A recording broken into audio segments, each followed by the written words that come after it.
Think of just some of the people in the Bible who had to wait before something good happened, or wait to see the Lord come through for them. Abraham had to wait 100 years before he had a son, and 25 years after God promised him that God was going to have that son. Joseph in the Old Testament had to wait 17 years after his brothers sold him to see what God's great plan was for him, a plan that blessed him tremendously and benefited millions.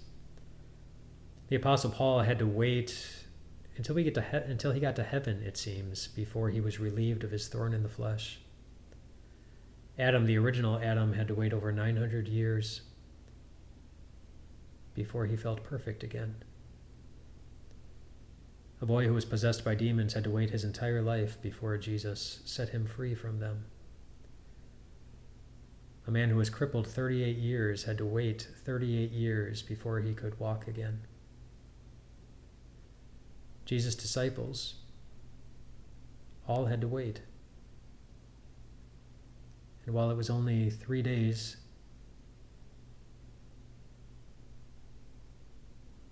I can imagine how it must have felt like an eternity.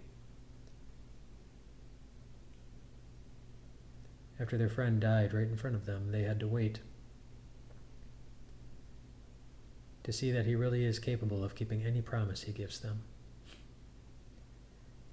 even the ones that seem impossible, like living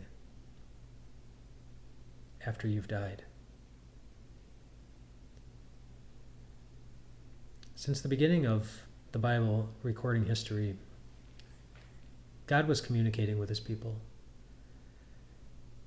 either directly like he did with Adam and Eve, talking with them face to face, or through a prophet or a priest or somebody that God gave a message to and they were supposed to share it with people. But then about 300 BC, God stopped talking.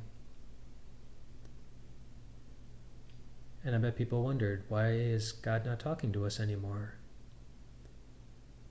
Does he not care? Is he not listening? Is he not real?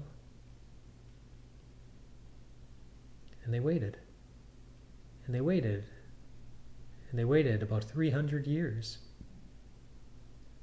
until God finally said something. And I bet they were a bit surprised when what came out of God's mouth when he finally said something sounded exactly like a baby crying. But in the cry of that baby was a reminder that no matter how long God's people have to wait for God to keep his good promises, the wait will always be worth it. I don't know what you're waiting for, which promise of God you're holding on to, hoping and praying that he fulfills it, that he does it, that he answers it.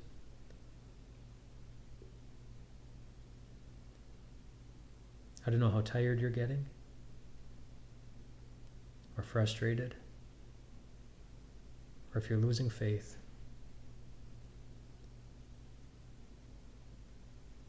But there's a reason why at the end of Psalm 27, David tells us to wait.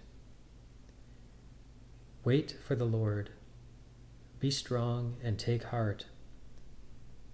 And wait for the Lord. Because he knows exactly what we see in Scripture so often. Any time one of God's people had to wait for God, that when you're waiting on a Lord who died for you, who forgave you, who shed his blood to bring you into God's family, when you're waiting on a God who's stronger than death and is able to do anything,